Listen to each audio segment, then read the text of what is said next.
హైదరాబాద్లోని బీజేపీ కార్యాలయంలో గణతంత్ర దినోత్సవ వేడుకలు ఘనంగా జరిగాయి. ఈ వేడుకల్లో కేంద్ర మంత్రి కిషన్ రెడ్డి పాల్గొన్నారు. గణతంత్ర దినోత్సవం సందర్భంగా కిషన్ రెడ్డి ఫ్లాగ్ హోస్ట్ చేశారు. ఈ కార్యక్రమంలో పార్టీ నేతలు, కార్యకర్తలు పాల్గొన్నారు.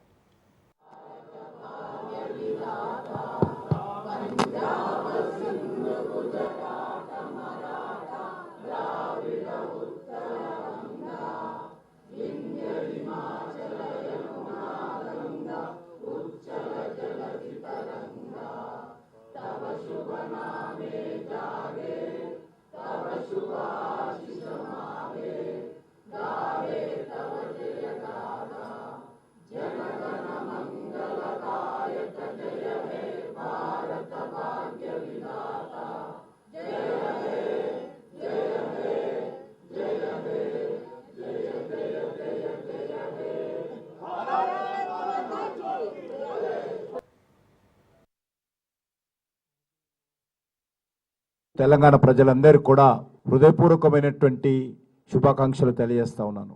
ఈ గణతంత్ర దినోత్సవం చాలా ప్రత్యేకమైనటువంటిది. 75 సంవత్సరాలు పూర్తి చేసుకున్న తర్వాత నిర్వహించుకుంటున్నటువంటి గణతంత్ర దినోత్సవ పండుగ ఇది. మన భారత రాజ్యాంగానికి 75 సంవత్సరాలు పూర్తవుతున్నటువంటి అద్భుతమైనటువంటి పండుగ ఈ యొక్క గణతంత్ర దినోత్సవ పండుగ.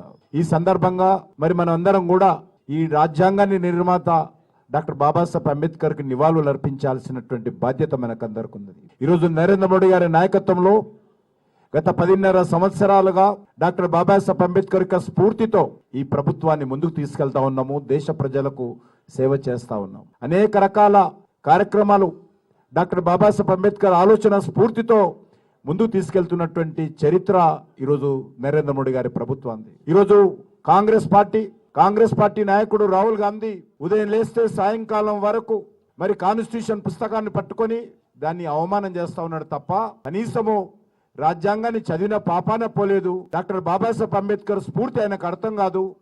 ఏ రకంగా రాజ్యాంగాన్ని కాంగ్రెస్ పార్టీ నెహ్రూ హయాంలో వాళ్ళ కుటుంబ హయాంలో ఏ రకంగా అవహేళన చేశారో, అవమానం చేశారో, రాజ్యాంగ హక్కులను, పౌర హక్కులను ఏ రకంగా ఈ దేశంలో అణిచివేశారో రాహుల్ గాంధీకి అర్థం కాదు.